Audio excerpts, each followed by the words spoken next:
এখন সবাইকে বলতেছে তোমরা চর্বি খাও না, তো চর্বি ছাড়া টেস্টোস্টেরন আসবে কোত্থেকে? বাচ্চা হবে কিভাবে? কি আশ্চর্য কথা! কোলেস্টেরল থেকে টেস্টোস্টেরন তৈরি হয়, কোলেস্টেরল থেকে স্ট্রোজেন তৈরি হয়, কোলেস্টেরল থেকে প্রজেস্টেরন তৈরি হয়, কোলেস্টেরল থেকে ভিটামিন ডি তৈরি হয়। ও মা, তা আপনি এগুলো খাবেন না তো কি হবে আপনার? তারপর এমন ধান খান বা চাল, যেই ধান থেকে ধানের বীজ হয় না। মানে কি?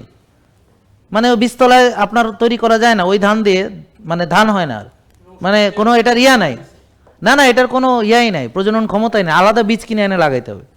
অথচ আগের মানুষ কি করতো? ধান থেকে আবার ধান, বীজতলা, আবার ধান, আবার বীজতলা, মানে ওদের প্রজনন ক্ষমতা আছে। প্রতিটা মনে রাখবেন, এমনকি একটা ব্যাকটেরিয়া, একটা ভাইরাস, তাদের রিপ্রোডাক্টিভ যদি না থাকে তাহলে তো ওরা আর জীবনে বাড়তে পারবে না। সো রিপ্রোডাকশন নাই, ব্যাপারটা বুঝতে পারছেন? তা আপনি এমন চাল খান, এটা রিপ্রোডাক্টিভ ক্ষমতা নেই। Do understand? রিপ্রোডাকশন মানে বুঝেন তো, প্রজনন ক্ষমতা বা তাদের বংশবৃদ্ধি। হ্যাঁ, তা এখন আপনি মুরগির যে ডিম খান, সেই মুরগিগুলো কিভাবে ইনকিউবেটরে তৈরি করছে, তারপর একটা জায়গায় বসে ডিম পাড়ে আর ফিট খায়। তা এখন আপনি কিভাবে এই মুরগি খেয়ে আপনি রাতা মুরগের মতো শক্তিশালী হবেন? আপনি কিভাবে আশা করতেছেন?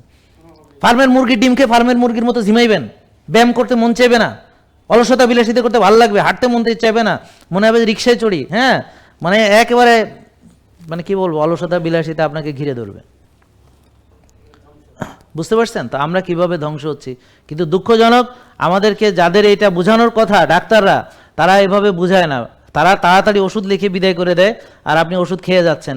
প্রতি মাসে মাসে আপনার ওষুধ হয়তো লাগছে, বছরে বছরে ওষুধ পরিবর্তন হচ্ছে, ওষুধ বাড়ছে, ইনসুলিন আসছেন, কিন্তু আপনার অবস্থার দিন দিন আপনি রোগী হচ্ছেন, সমস্যা বাড়ছে।